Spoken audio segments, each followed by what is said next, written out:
다니엘서 4장 28절로부터 37절까지의 말씀입니다. 허락된 말씀 봉독해 올리겠습니다. 이 모든 일이 느부갓네살 왕에게 일어났습니다. 12개월이 지난 뒤 어느 날 왕이 바벨론 왕궁의 옥상을 거닐고 있었습니다. 왕이 말했습니다. 내가 세운 이 성 바벨론은 위대하지 않은가? 나는 내 큰 힘과 권력으로 내 위엄과 영광을 위해 이 도시를 건설했다. 그 말이 왕의 입에서 떨어지기도 전에 하늘에서 소리가 내려왔습니다. 느부갓네살 왕아, 내게 선언한다. 이 나라의 왕의 자리는 내게서 떠났다. 너는 사람들에게 쫓겨나서 들짐승과 함께 살며 소처럼 풀을 먹을 것이다. 내가 이렇게 7대를 지내고 나면 높고 높으신 분이 인간 나라를 다스리시고 누구든지 그분이 원하시는 사람에게 그 나라를 주신다는 것을 알게 될 것이다. 바로 그때 느부갓네살에게 말씀하신 것이 이루어졌습니다. 그는 사람들에게 쫓겨나 소처럼 풀을 먹었습니다. 그 몸은 하늘 이슬에 젖었고 머리털은 독수리 깃털처럼 길었으며 손톱은 새 발톱처럼 자라났습니다. 정해진 시간이 지나 나 느부갓네살은 하늘을 우러러 눈을 들었다. 그때 나는 제정신이 돌아와 높고 높으신 분께 감사하고 영원히 살아계시는 그분을 찬양하고 영광을 드렸다. 그분의 다스림은 영원한 것이며 그분의 나라는 영원히 계속될 것이다. 그분은 세상에 사는 모든 사람들을 아무것도 아닌 것처럼 여기시고 하늘의 군대와 세상에 사는 사람들에게 그분의 뜻대로 행하신다. 어느 누구도 그분의 손을 막을 수 없고 무슨 일을 이렇게 하느냐고 말할 수 없다. 내가 제 정신이 든 바로 그 순간 내 나라의 명예와 위엄과 권력이 내게 회복됐다. 내 보좌관들과 관리들이 나를 찾아왔고 내가 내 나라를 회복하게 됐으며 더 큰 권력이 내게 더해졌다. 이제 난 느부갓네살은 하늘의 왕을 찬양하고 영광을 돌려드리며 존경한다. 그분이 하시는 일은 모두 진실하고 그분이 행하시는 길은 의롭다. 그분은 언제든지 자기를 스스로 높여서 행하는 사람들을 낮추실 것이다. 아멘. 예. 저희가 계속해서 다니엘서를 이번 학기에 읽어 왔는데요. 오늘 아쉽게도 4장을 마지막으로 저희들 나눔을 잠시 쉬게 되었습니다. 그래서 4장에 굉장히 깊은 내용들이 있어서요. 제가 종강 예배 설교로 오늘 본문을 정해 봤습니다. 배경을 잠시 살펴보게 되면은요, 여러분 아시는 바와 같이 다니엘과 그 세 친구는 포로로 끌려오게 됩니다. 어디로 끌려왔다고요? 바벨론으로요. 언제요? 여호와김 3년에 예루살렘이 함락된 이후에. 여호와김 3년이라는 얘기는 아직까지 이스라엘이 멸망하지는 않았죠. 그 3년째 느부갓네살이 예루살렘을 함락하고 바벨론으로 포로로 끌려오게 됩니다. 그들이 끌려와서 왕실 아카데미에 입학을 하게 되죠. 당시에 피지배국 식민지의 아이들 중에서 똑똑한 아이들을 왕실 아카데미에 입학시켜서 이 친바벨론적인 인재로 키워내는데요. 그들이 그곳에서 왕이 준 특별한 음식을 먹으라라고 먹을 수밖에 없는 상황 가운데서 우상에게 드려졌던 음식을 먹을 수 없다. 그거 음식으로서 우리 삶을 더럽게 부정하게 할 수 없다라고 뜻을 정했다 그랬어요. 불리한 입장 가운데서 경쟁을 했지만 뜻을 정한 이들에게 하나님께서 은혜를 부어주셔서 다른 이들보다 10배의 뛰어남으로 관직에 오르게 하셨다라는 것도 저희가 그동안의 나눔을 통해서 배웠습니다. 그런데 관직의 이 뜻을 정해서 어려운 환경 가운데서 관직에 오른 것으로서 그들의 삶이 끝나지 않죠. 왕의 꿈으로 인한 어려운 사건에 휘말리게 됩니다. 왕이 하루는 꿈을 꿨는데 그 꿈은 매우 중요한 꿈이라고 판단을 했어요. 그래서 그 꿈에 대해서 궁금해서 모든 지혜자들을 불러서 꿈의 해몽을 묻는데 그 해몽뿐만 아니라 꿈의 내용까지도 알아맞히라고 요구를 하게 되죠. 그래서 내용을 알아맞힐 수 없는 모든 지혜자들, 당시에 뭐 주술사들, 뭐 신하들 모두 죽음을 당하게 되게 됩니다. 그래서 그 죽음 가운데서 다니엘도 또 다니엘의 세 친구도 관직에 있었기에 관직에 오르자마자 이러한 엉뚱한 요구로 인해서 죽음을 당할 수밖에 없는 다니엘이 그 꿈의 내용과 해몽을 왕에게 아뢰게 됩니다. 꿈의 내용과 해몽이 뭐였었어요? 빛이 찬란한 신상을 왕이 꿈에서 보게 됩니다. 그 모습은 무시무시했다라고 2장에 써 있습니다. 그 머리는 순금으로 되어 있었고요. 신상의 모습 가운데서요. 가슴과 팔은 은이었었고요. 은으로 되어 있었고, 또 배와 허벅지는 청동으로 되어 있었고, 또 종아리는 쇠로, 또 발은 쇠와 진흙이 섞인 것으로 되어 있었어요. 그 무시무시한 신상이요. 그래서 그런 꿈의 내용을 다니엘이 왕에게 알려주더라는 거예요.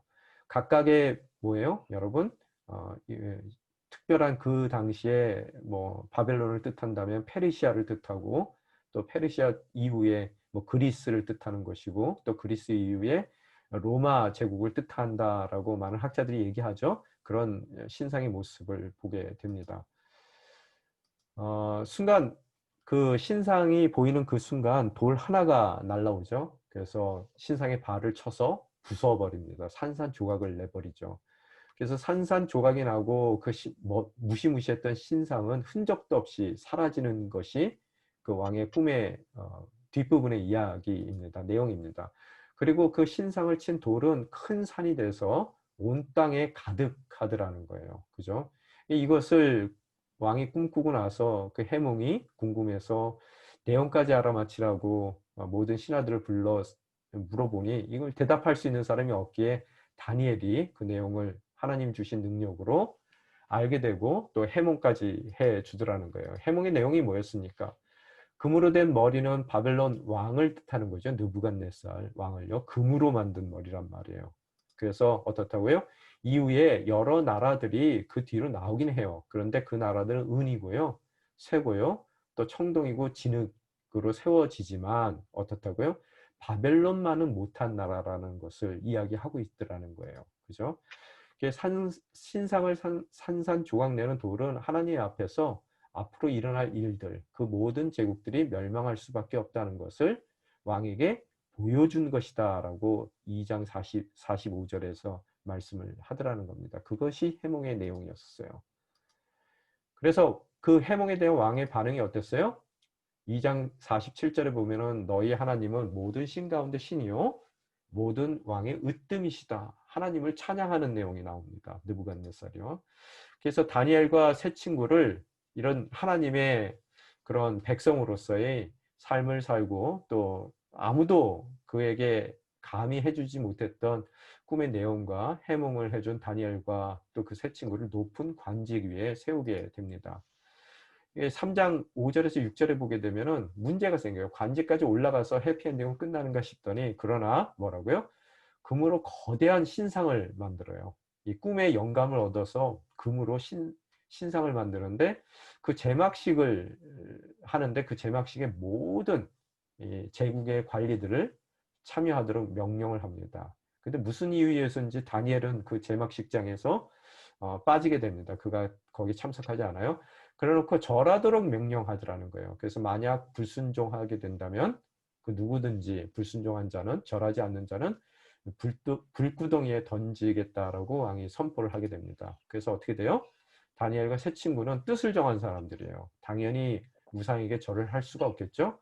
절하기를 거부하자 화가 머리끝까지 치민 느부갓네살 왕은 이 세 명의 친구를 불구덩이 속에 던져 놓게 되죠. 3장 19절에서 22절의 이야기죠. 그러고 나서 어떻게 됩니까? 어떤 일이 일어나요?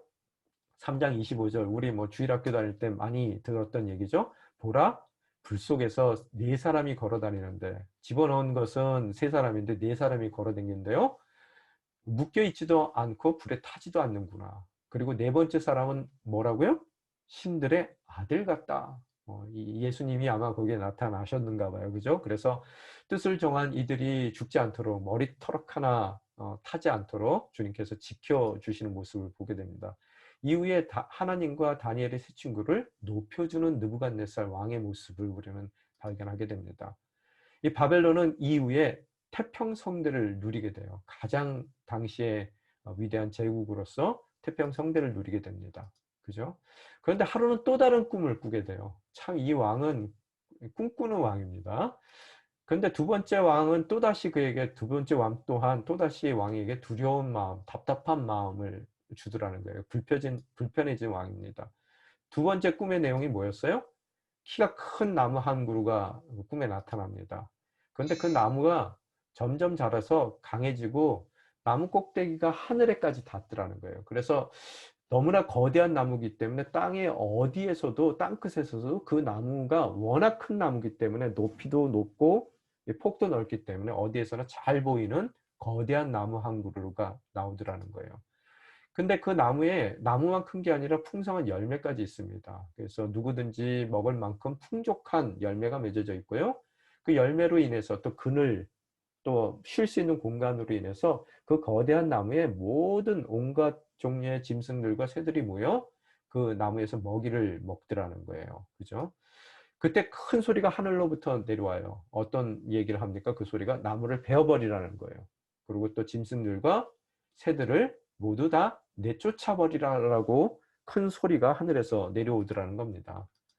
그래서 나무의 그루터기와 뿌리만 남겨 놓고 또한 이 철과 청동으로 그 뿌리 남은 뿌리 부분만 동염의 들판의 짐승들과 함께 남겨 두라는 명령을 꿈속에서 받게 되더라는 겁니다. 예. 또한 그 마음이 달라져서 그 왕의 마음이 달라져서 사람의 마음 같지 않고 짐승의 마음을 받아서 7대를 지날 것이다라고 그 하늘에서 소리가 내려오더라는 거예요. 그 꿈에 대해서 다니엘이 또 해몽을 해주게 됩니다. 어떤 꿈이었어요? 그 나무는 당연히 느부갓네살 왕을 뜻하는 거죠. 점점 자라서 강해지고 그 위대함이 하늘에 닿아 왕의 다스림이 땅끝까지 이를 것입니다. 라고 4장 22절에 다니엘이 그 꿈을 해몽하더라는 겁니다. 그러나 문제는 왕이 백성들에게 쫓겨날 거라는 거예요. 그렇듯 큰 나무였지만 백성들에게 쫓겨나고 또 들짐승과 함께 살게 될 것이며 왕은요 소처럼 풀을 먹고 하늘의 이슬에 젖게 될 것이라고 이야기를 하고 있어요. 이렇게 7대를 이렇듯 쫓겨난 삶을 7대를 보낸 이후에 그가 결국 하나님의 주권을 알게 되며 그때 다시 느부갓네살을 하나님께서 다시 굳게 세워줄 것이라는 그 꿈의 해몽을 다니엘이 이 두 번째 꿈을 꾼 느부갓네살에게 말해 줍니다. 예, 그러면서 다니엘이 당부를 해요. 뭐라고 당부를 하냐면요. 27절에 뭐라고 써 있습니까? 제가 읽어 드리겠습니다. 뭐라고 써 있어요? 그러므로 왕이여 부디 내 말을 받아주십시오. 죄를 끊고 의를 행하며 가난한 사람에게 자비를 베풀어 죄악을 벗어버리십시오. 그러면 혹시 왕이 오래도록 계속 잘 살게 될 줄 모르겠습니다. 이 왕이 뭐 하나님의 영광도 알고요. 감사도 할 줄 알았어요. 그래서 이 왕이 그런 일을 겪게 되는 것이 너무 안타까운 거예요. 그래서 이러한 당부를 왕이 지금이라도 돌이킨다면 혹시 오래도록 계속 잘 살게 될지 모르겠습니다. 이런 일을 안 겪어도 될지 모르겠습니다. 라고 그가 왕에게 당부하더라는 거예요. 이 왕이 겪게 될 모든 일에 대해서 가슴 아픈 다니엘은 조언을 합니다. 지금이라도 돌이키면 그 심판을 피할 수도 있다는 거예요. 그죠? 그러나 28절에 보게 되면은 이 모든 일이 느부갓네살 왕에게 뭐 했다고요? 일어났습니다. 라고 오늘 본문이 시작하더라는 거예요. 이 모든 일이. 그죠? 어떤 일이 일어났어요? 여러분, 하늘에 닿을 듯 큰 나무 한 그루가 어, 멀리서도 보일 듯 그렇듯 거대한 나무와 그 열매들 또 온갖 짐승과 새들이 모여 태평성대는 이미 시작을 했습니다. 이미 시작을 했어요. 그죠? 이미 실현이 됐습니다. 태평성대뿐만 아니라 이후의 심판 또한 곧 임할 것이에요. 그죠? 그래서 뭐라고 써 있습니까? 하늘에서 내려온 거룩한 분의 말씀에 따라 베어진 나무가 베어지고요. 또 그루터기와 뿌리는 철과 청동으로 동에 메어질 것이고요. 또 7대를 짐승들과 지내며 왕이 오늘 이 모든 태평성대의 주인공의 왕이 소와 같이 풀을 먹게 될 것이라는 거예요. 그런 심판이 곧 임하게 될 것이라는 것을 성경은 이야기하고 있더라는 거예요. 오늘 이 이야기가 일어나고 있는 때가 언제냐는 거예요. 때가요. 29절에 보게 되면 12개월이 지난 뒤라고 써 있습니다. 무슨 소리예요? 뭘 하고 있을 때 또 일어났다 그랬어요? 12개월이 숫자적으로는 12개월이 지난 후라는데요. 그 꿈을 해몽 받은 지 12개월이 지난 뒤고요. 또 뭘 할 때 오늘 이 사건이 일어난다고 써 있어요? 오늘 29절에 보게 되면 왕이 바벨론 왕궁의 옥상을 거닐고 있을 때라고 기록이 되어 있습니다. 성경에서 가장 중요한 개념 중에 하나가 already와 yet입니다. 이미 이루어진 것과 아직 이루어질 것의 사이를 그가 있어요. 태평성대는 이미 이루어졌고요. 또 위에서 언급한 이 심판은 곧 임할 그런 심판의 사이를 그가 살고 있어요. 그런데 그가 뭘 하고 있었다고요? 옥상을 거닐고 있었다라고 성경은 기술을 하고 있습니다. 태평성대에 관해서 스스로 말하고 있어요. 이 옥상을 거닐 뿐만 아니라 30절에 뭐라고 써 있어요? 내가 세운 이 성 바벨론은 위대하지 않은가?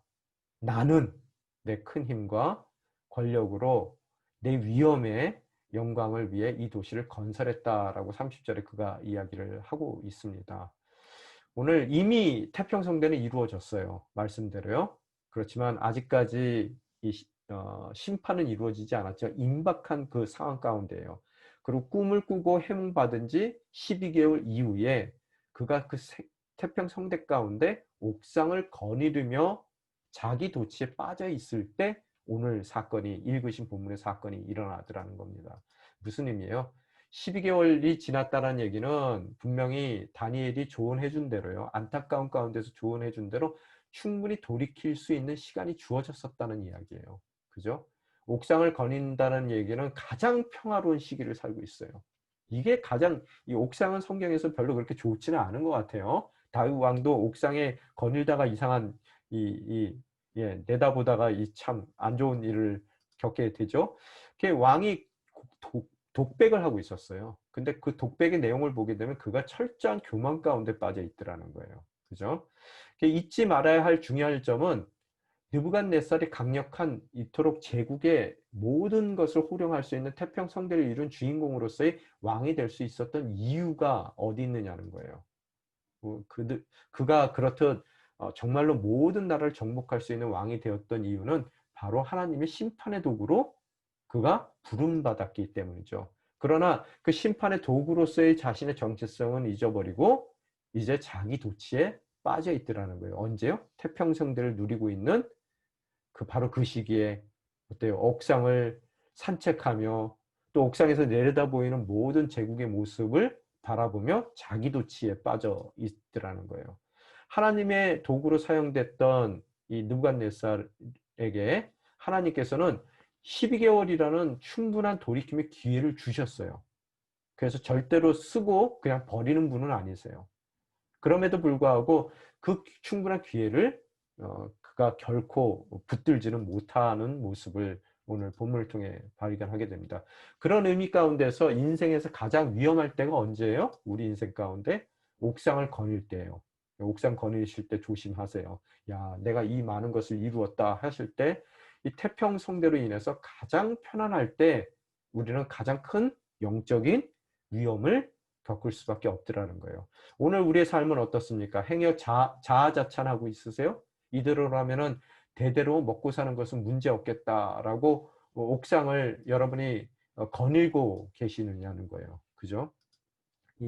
바로 여러분이 만약에 옥상을 거닐고 계신다면 오늘이 가장 여러분 인생 가운데 위험한 때일 줄 믿습니다.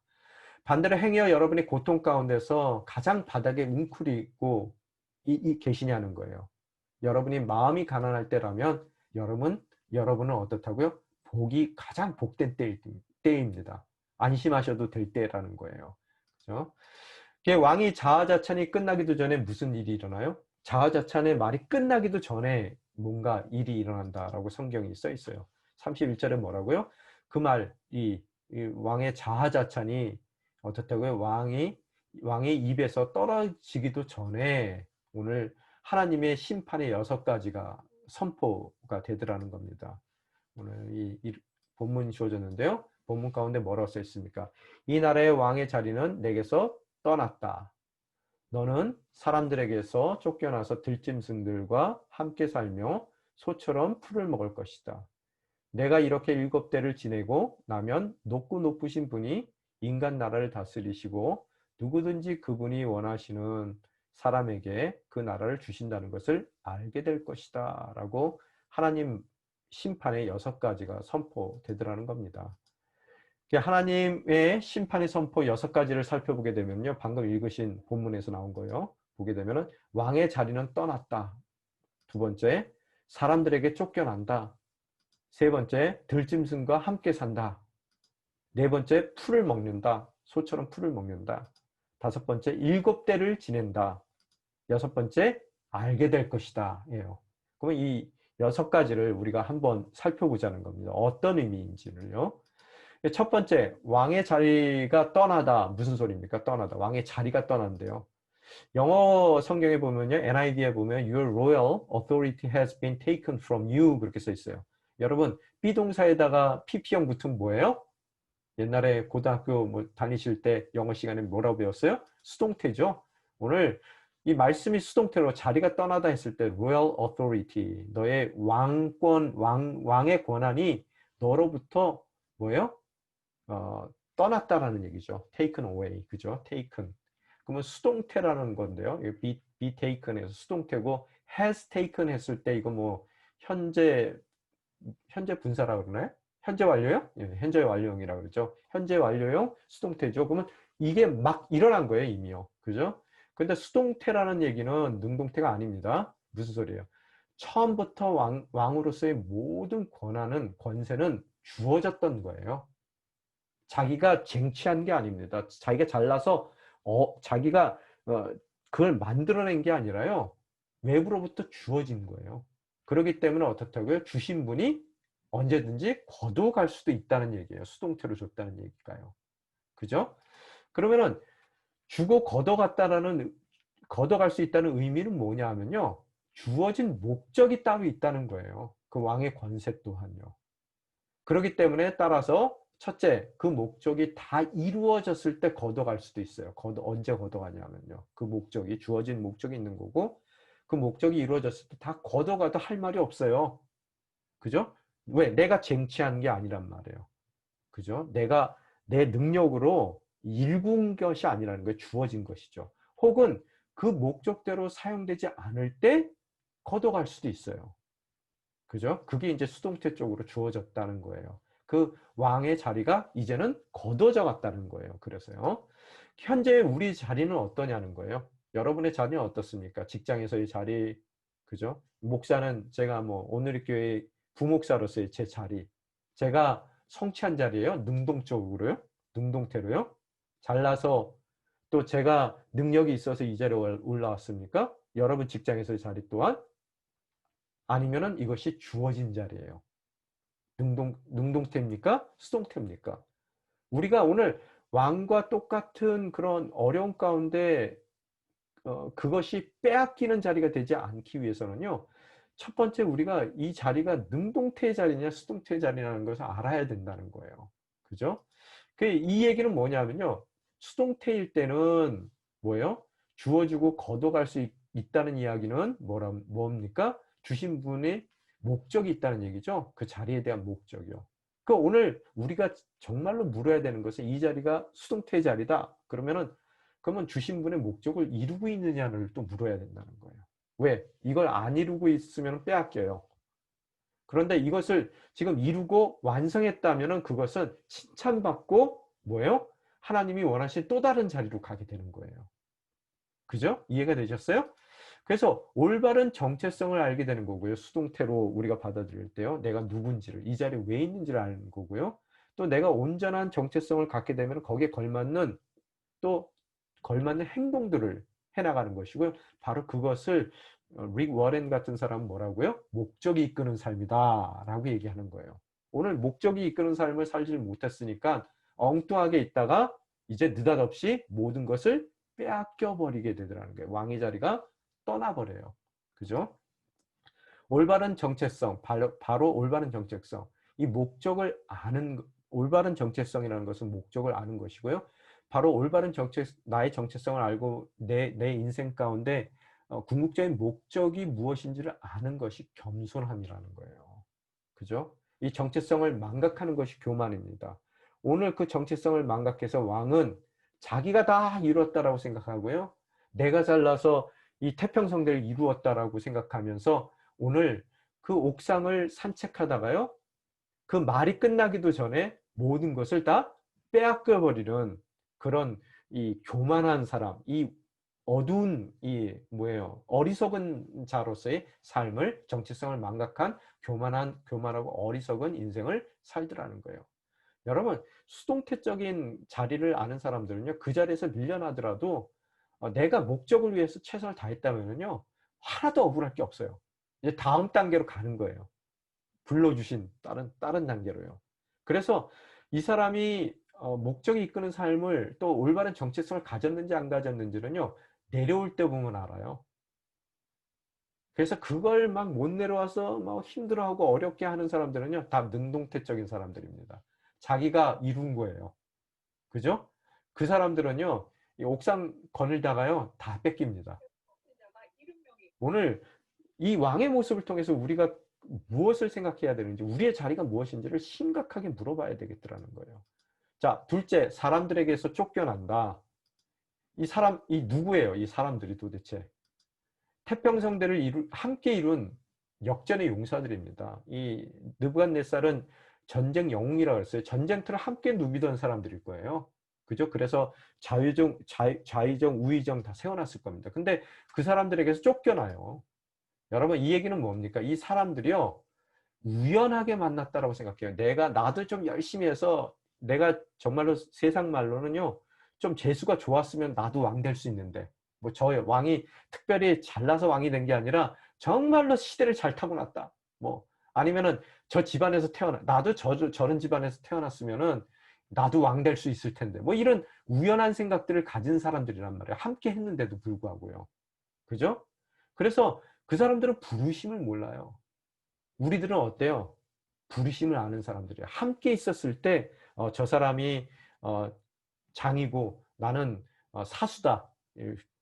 저 사람이 메인이고 나는 마이너다라고 했을 때 사람들은 나도 마이너가 아니라 메이저가 될 수 있었을 텐데 이렇게 생각하거든요. 직장에서도 어때요? 아유 저런 사람이 왜 과장이 됐어? 나는 왜 아직까지 말단일까? 뭐 내가 정말 저 사람에 비해서 모자르는 게 없는데 뭐 이런 마음 가질 수 있어요. 이 우연한 마음들이거든요. 그런데 여러분 믿는 자들은 어때요? 부르심이에요. 부르심. 그 자리가 부르심이에요. 그래서 사수로 불러주셨다면은 그 일 열심히 하는 거예요. 우리는요. 왜? 하나님의 부르심이고요. 특별한 섭리가 있는 거예요. 거기에요. 근데 우연하게 여긴 사람들은요. 그래서 기회가 되면 그 자리에 앉으려고 그래요. 그래서 그 모든 것을 당연하게 여겨요. 그죠? 그래서 내쫓는단 말이에요. 기회가 된다면은요. 그런데 부르심을 받은 자들은 어때요? 그 자리가 하나님의 부르심의 자리이고 그 부르심은 나 없이도 하실 수 있는데 불러주셨어요. 참여시켜 주셨단 말이에요. 그래서 그것을 은혜로 여긴단 말이에요. 그래서 그 자리에 불러준 것만으로도 내가 쟁취하는 것도 아니고 내 실력으로 얻는 것도 아니고요. 하나님께서 목적이 있어서 불러주셨고 그 목적을 이루어 나가는데 나를 참여시켜 준 것이 뭐예요? 받지 못할 것을 받는 은혜라고 생각한단 말이에요. 그렇기 때문에 이 부르심으로 모이는 사람들은요. 서로 쫓아내지 않습니다. 근데 오늘 이 우연으로 모인 사람들이고 정말로 세상 말로 운이 없어서 내가 지금 널 섬기고 있지 이런 마음을 갖고 있으니까 어떻다고 기회가 되면 당연하게 내쫓더라는 거예요.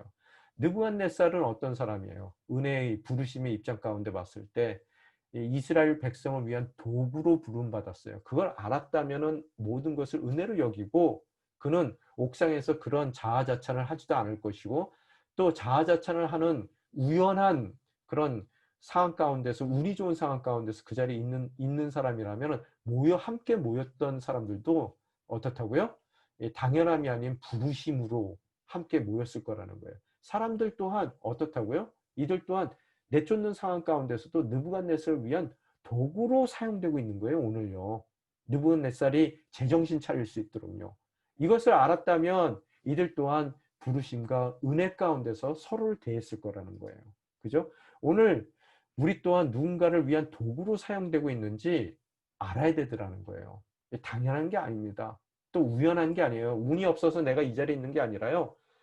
어디에 장을 맡았다면은 그 장 가운데서도 겸손히 하나님께서 나를 도구로 사용해서 이루고자 하는 목적이 무엇인지를 살펴야 되는 거고요. 내가 또 장이 아니라 부사수로 있다 하더라도 내가 못나서 부사수로 있는 것이 아니라 그것이 하나님의 부르심이기에 또 부사수로서 함께 이루어 나가야 될 주님의 부르심이 무엇인지 그 목적이 무엇인지를 겸손히 살펴나가야 되겠더라는 거예요. 오늘 은혜 가운데 사용되고 있음을 깨닫고 목적에 합한 사람을 살 때 오늘 왕과 같은 또 그 왕의 신하와 같은 그런 잘못된 인생 가운데로 우리는 가지 않게 될 줄 믿습니다. 오늘 그러고 나서 세 번째 들짐승과사인데요. 여러분 자연인입니까? 이 TV 보면은 요새 산속에 들어가서 사는 남자분들 많더라고요. 여자분들은 별로 혼자서 안 살더라고요. 또 외진 곳에 가서요. 자연인으로 돌아가서 들짐승과 산다. 외롭고 고독할 거예요. 뜸뿍새하고 사는 것도 아니고요. 그죠? 이 왕을 내쫓은 사람들은 처음에는 왕을 칭찬했던 사람들입니다. 왕과 함께 했던 사람들이고요. 왕에게 찬사를 아끼지 않았고 환호를 아끼지 않았던 사람들이에요. 그런데 이제 어떻다고 지나보니까요. 그 모든 찬사와 칭찬, 이 모든 것이 부질없는 일이었었어요. 다 사라졌어요. 내 곁에 남는 것은 뭐예요? 들짐승뿐이에요. 고독한 거, 외로움이요. 오늘 그래서 때로는 사람보다 동물들이 낫죠. 동물들은 불필요한 칭찬, 거짓 환호 뭐 이런 거 안 해요. 그런데 사람들은 한단 말이에요. 그래서 그 거짓 칭찬과 환호 가운데 우리는 착각하고 살아요. 오늘 하나님께서 어찌 보면 느부갓네살에게 굉장히 은혜를 베풀어 주십니다. 그런 거짓과 칭찬, 거짓의 칭찬과 환호가 없는 바로 그 자리에 비록 고독하지만 이 사람보다 나은 동물들 사이에 그의 삶을 세워주시더라는 거예요. 외로움 가운데서 진정한 관계에 관해서 깊은 성찰을 할 수 있었을 거라는 거예요. 오늘 외로우세요? 오늘 하나님께서 여러분에게 정말로 들짐승과 같은 함께 사는 것 같은 외로움 가운데 있는 나의 삶을 통해서 무엇이 진정한 하나님의 은혜 가운데 설악된 관계에 이었는지를 깊이 성찰하게끔 해주시더라는 거예요. 때로 우리의 삶을 그래서 외로운 자리로 내몰기도 하시더라는 겁니다. 부질없는 찬사와 환호에 더 이상 속지 않도록 우리의 삶을 훈련시키고 또 보다 성숙한 삶으로 주님께서 우리의 삶을 다듬어 가시는 삶의 자리 가운데 행여 여러분이 놓여 있으시냐는 거예요. 자, 네 번째로 소처럼 풀을 먹는데요. 무슨 소리입니까? 느부갓네살은 원래 맹수 같은 사람이에요. 전쟁터에서 뭐 항상 승리했던 사람입니다. 그죠? 맹수 같은 인물인데 그 인물은 호전적이었고요. 행동이 앞섰던 사람이고요. 또 모든 일에 주도적이었던 인물이었을 거예요. 그런데 먹는 것에 따라 성품도 변합니까? 어떻게 생각해요? 아니면은 성품이 그렇기 때문에 그것만 먹어요. 여러분, 이 소가 우왕 하고 호랑이 소리를 내면 이상하잖아요. 그래서 성품이 그래서 그 풀만 뜯어 먹습니까? 아니면 먹는 것에 따라서 성품도 변합니까? 뭐 어떤 분 얘기 들어보니까 사람도 육식 많이 하면은 굉장히 사나워진다 그러더라고요. 피를 먹으면은요.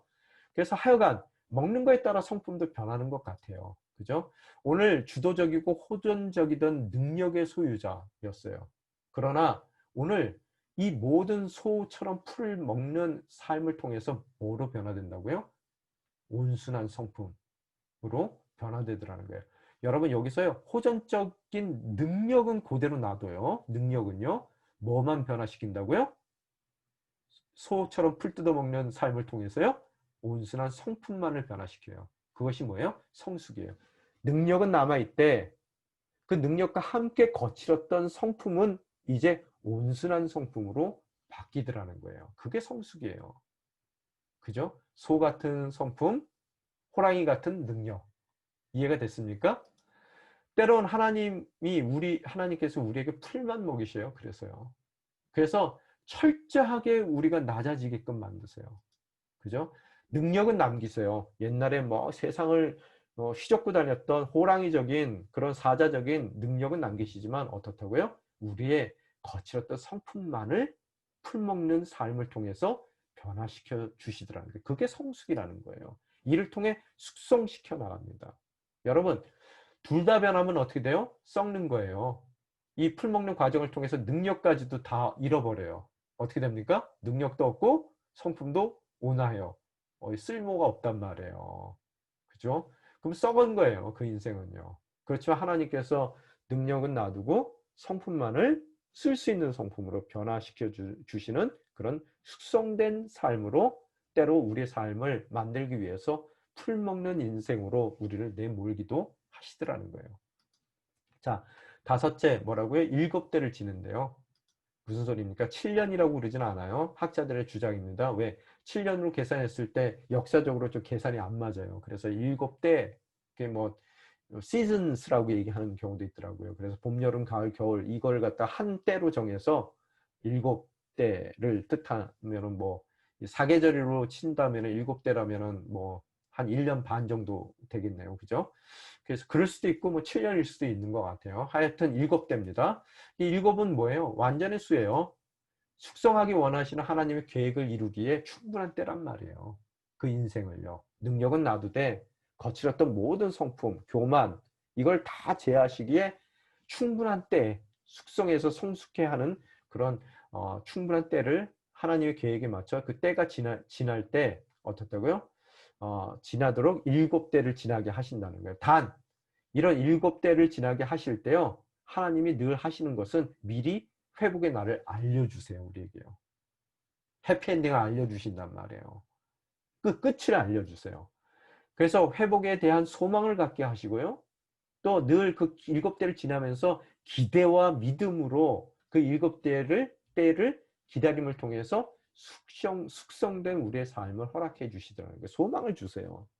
그죠? 항상 주님께서는 이렇듯 우리에게 7대를 지나게 하시지만 7대 이후에는 다시 주님께서 우리를 회복시켜 주신다는 소망 가운데 넉넉히 그 7대를 버티게 하더라는 거예요. 무슨 소리예요? 해피 엔딩을 아는 기다림이라고 그랬어요. 제가 여러분에게 늘 드리는 말씀이 있죠.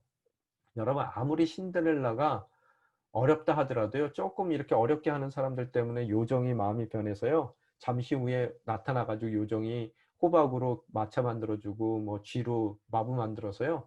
또 이렇게 예쁜 옷 입혀가지고 유리구두 신켜서 보내줄 거 알고요. 또 이왕 보내줄 것 같으면 밤 12시 밤새도록 놀게 해주지 12시 종땡 칠 때 돌아오라 그래서 해피론 그래서 신발 벗겨져가지고 또 왕이 또 안타까운 마음으로 왕자가 자기 찾아온다는 것을 안다면요. 그 해피 엔딩을 안다면요.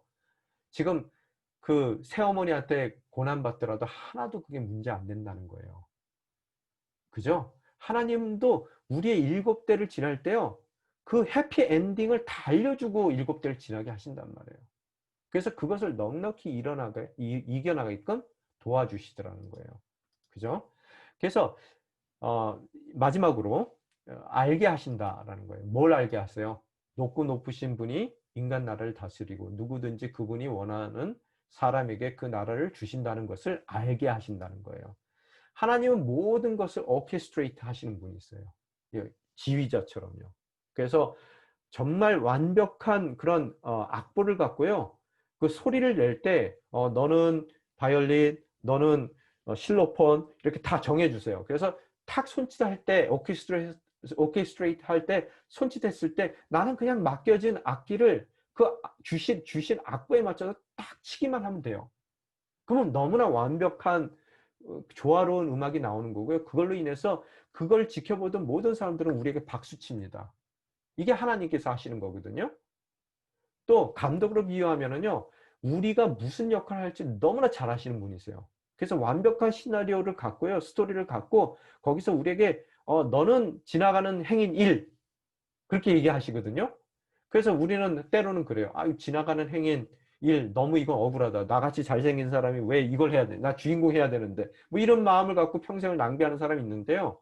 항상 지나가는 행인 1 맡기셨으면 그거 열심히 하면 됩니다. 왜? 그게 나한테 제일 잘 맞는 거고요. 하나님 관점에서는 내가 주인공이에요. 그죠? 그래서 이런 큐 하면은 거기에 맞춰서 나의 그 역할만 잘하면 되는 거예요. 그죠? 그걸 알게 해준단 말이에요. 그 7대를 통해서요. 맡겨진 자리에서 우리는 어떻다고요? 맡겨진 소리만을 잘 내면 되는 거고요. 역할을 잘 감당하기만 하면 된다는 거예요. 그거를 7대 지나니까, 이전에는 몰랐는데요. 7대 지나니까 알게 되더라는 거예요. 그 모든 거를요. 그죠? 자, 그때 하늘의 소리가 임할 때 즉시 그 모든 심판이 이루어져 버려요. 오늘 본문에 보니까요. 바로 그때 느부갓네살에게 말씀하신 것이 이루어졌습니다. 그는 사람들에게 쫓겨나 소처럼 풀을 먹었습니다. 그 몸은 어, 하늘 이슬에 젖었고 머리털은 독수리 깃털처럼 길었으며 손톱은 새 발톱처럼 자라났습니다. 정말로 그 광인과 같은 삶을 살더라는 거예요. 오늘 우리의 모습은 어떠냐는 거예요. 이 코로나로 인해서 여러분이 사업장에 어려질 수도 있고요. 지금 여러분과 제 삶이 어떠한 계기로 인해서 7대를 지날 수 있단 말이에요. 그런데 우리가 이때 생각하기를 한때는 나도 잘 나갔는데, 옥상 거닐면서 이게 다 내가 했다라고 얘기했을 때가 있었는데 어떻다고요? 즉시 심판이 임하니까 지금 오늘 내가 이러한 모습이 됐더라는 거예요. 오늘 34절을 보니까 그러한 심판의 때 가운데서도 정해진 기간이 지나라고 성경은 말씀하고 있습니다. 자, 따라해 보십시다. 이 또한 지나가리라. 이 또한 지나가리라. 예, 정해진 시간이 지나면 이 또한 다 지나간단 말이에요. 영원할 것 같아도요, 이 어려운 순간들, 정말 버려진 것 같은 이 순간들이 이 또한 다 지나가리라. 그죠? 7대가 지난 후에 뭘 해요? 느부갓네살은 뭐 했다고요? 하늘을 우러러 눈을 들었다라고 성경에 써 있어요. 그죠? 오늘 우리가 쫓겨나 풀 먹고 몸은 이슬에 젖고 또 머리털과 손톱이 길어 광인과 같은 모습 가운데 있어요? 바로 우리가 하늘을 우러러 눈을 들 때예요. 오늘은요. 그죠? 우러러 볼 때 무슨 일이 일어납니까? 그때 나는 제정신이 돌아와. 그동안 교만 가운데서 제정신 아니었거든요. 이제 비로소 7대가 지나니까요. 제정신이 들어왔단 말이에요. 하늘을 우러러 봤을 때. 제정신이 들어오는데 들어오기까지 얼마나 걸렸다고요? 7대가 걸리더라는 거예요. 우리 인생 가운데 그래서 7대를 허락해 주세요. 결과 어떻게 돼요? 첫째, 찬양이 나옵니다. 자, 34절, 35절에 뭐로 써 있냐면요. 높고 높으신 분께 감사하고 영원히 살아계신 그분을 찬양하고 영광을 드렸다. 하늘의 군대와 세상에 사는 사람들에게 그분의 뜻대로 행하신다. 어느 누구도 그분의 손을 막을 수 없고 라고 그가 하나님을 찬양하더라는 거예요. 자, 둘째, 회복과 더 큰 축복을 주시더라는 거예요. 내가 정신이 든 바로 그 순간 내 나라의 명예와 위엄과 권력이 내게 뭐라고요? 회복됐다. 오늘 7대를 사셨다면 여러분도 오늘 하늘을 고개를 들어 하늘을 우러러 보는 바로 그 순간 하나님께서 정하신 바로 그때에 우리의 모든 삶이 회복될 줄 믿습니다. 내 보좌관들과 관리들이 나를 찾아왔고 내가 내 나라를 회복하게 됐으며 뭐라고요? 회복뿐만 아니라 더 큰 권력이 내게 더해졌다. 동일한 주님의 은혜가 7대 이후에 여러분 삶 가운데 임하기를 축원합니다. 자, 모든 자리가 회복됐어요. 예전에는 내 자리였지만 이제는 하나님께서 나에게 허락하실 수동태의 자리예요. 그죠? 쫓겨냈던 사람들이 다시 돌아와요. 쫓아냈던 사람들이요. 예전에는 우연한 자리고요. 또 쫓아내는 거 당연했지만 이제는 부르심으로 모이는 사람들이 내 삶 가운데 돌아온단 말이에요. 그죠? 나라가 회복되어 거기다가 더 큰 권력까지도 주님께서 주셔요. 왜? 하나님의 목적을 위해 사용할 거니까요. 이제는요. 그죠? 우리의 7대 그 이후에는 반드시 우리 삶 가운데도 회복과 더 큰 축복이 임할 줄 믿습니다. 오늘 이 코로나가 우리에게는 7대와 같은 삶일 거예요.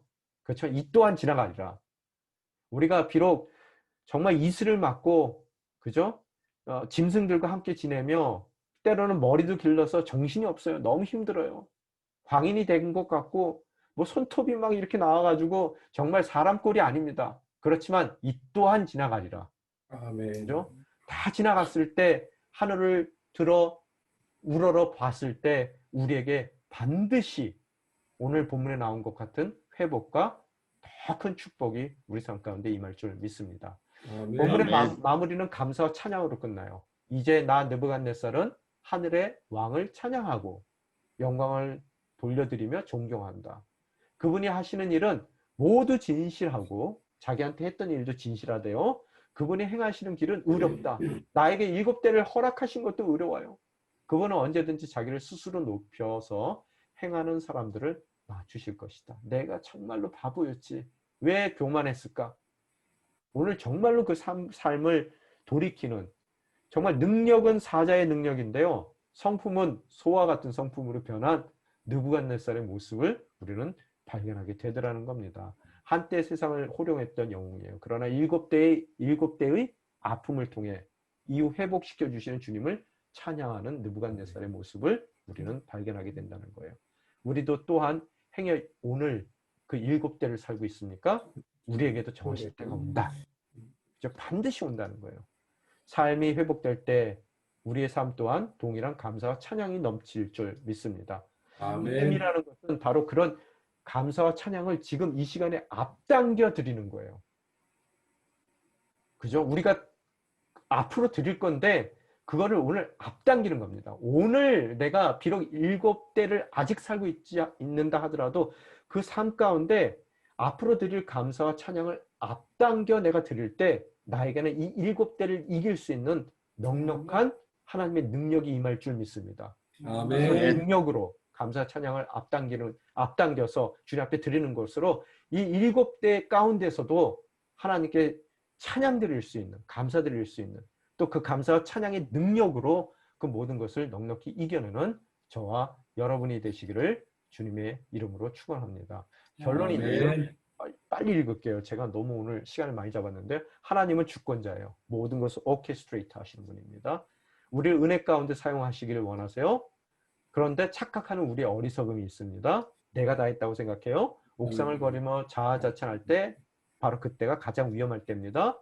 그래서 그런 사람을 저버리시지 않고 아픔의 7대를 허락하세요. 우리의 자리가 떠나요. 사람에게서 쫓겨나요. 들짐승과 함께 살아요. 소처럼 풀을 먹어요. 정해진 때를 기다립니다. 그러나 때가 찰 때 우리의 정체성과 인생의 목적을 진정 깨닫게 되더라는 거예요. 때가 찰 때 우리의 삶은 다시 주님을 찬양하게 될 것입니다. 우리의 삶의 모든 자리를 주님께서 회복시켜 주실 것이고 더 큰 축복으로 우리의 삶을 채워주실 줄 믿습니다. 이런 축복의 자리를 감사할 것인데 그 감사를 오늘 가져다가 우리 7대의 삶 가운데 그 감사함으로 또 그 축복에 대한 찬양으로 나아갈 때 우리는 이 어려운 시기를 넉넉히 이겨나가는 복된 믿음의 권속이 될 줄 믿습니다. 아멘. 여러분이 되시기를 주님의 이름으로 축원합니다. 아멘. 네, 기도하겠습니다. 아버지 하나님 감사합니다. 코로나로 인해서 어려운 때를 살고 있습니다. 그저 육신적인 어려움일 텐데 그것이 재정적인 어려움으로 다가오고 또 그 재정적인 어려움에 그치면 좋을 터인데 그것이 관계적인 어려움으로 확대되기도 합니다. 너무나 힘든 우리의 상황, 오늘 들짐승과 살아가는 느부갓네살의 7대와 같은 그런 삶의 기간들을 보내고 있는지요. 그 7대 또한 훗날 지나고 보면 모든 것이 하나님의 은혜요.